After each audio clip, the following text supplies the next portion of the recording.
Ayoko na mag-explain kay Castro kung ano ang ibig ko sabihin. Kapag hindi niya naintindihan, ay kasalanan niya yon at wala akong obligasyon na mag-explain sa kanya. Last question, Mr. Ma'am Ray. Colombo, bakit daw sinisisi ang administration ng mga Congressman Duterte, managot na lang daw ang dapat managot?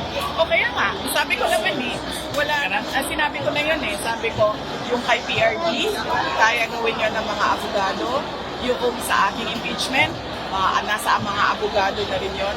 At malamang, yung kaso ni Congressman Pulong Duterte ay nasa mga abogado na rin yun.